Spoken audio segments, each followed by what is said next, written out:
رب قد آتيتني من الملك وعلمتني من تأويل الأحاديث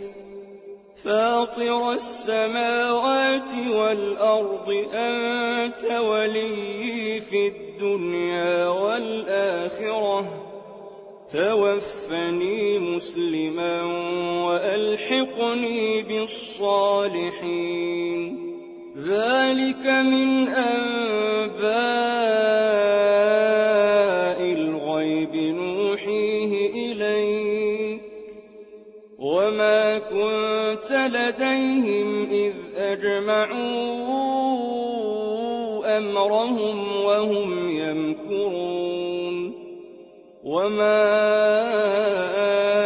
أكثر الناس ولو حرصت بمؤمنين وما تسألهم عليه من أجر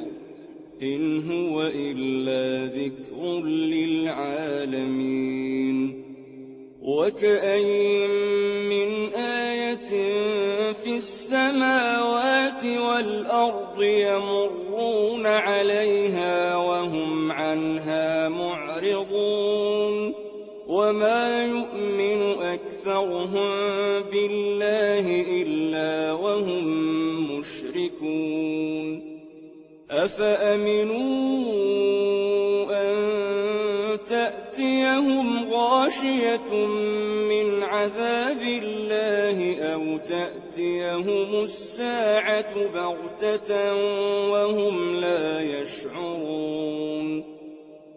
قل هذه سبيلي أدعو إلى الله على بصيرة أنا ومن اتبعني وسبحان الله وما أنا من المشركين وما أرسلنا من قبلك إلا رجالا نوحي إليهم من أهل القرى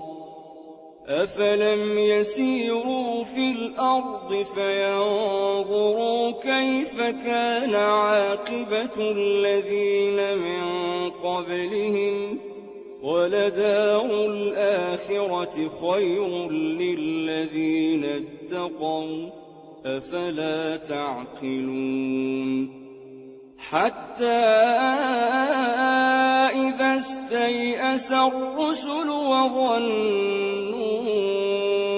أنهم قد كذبوا جاءهم نصرنا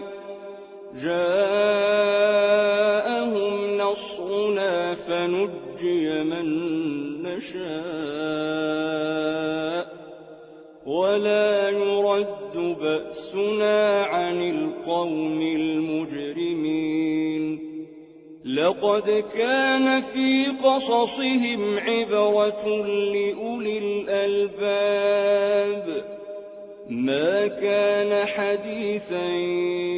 يفترى ولكن تصديق الذي بين يديه وتفصيل كل شيء وهدى ورحمة لقوم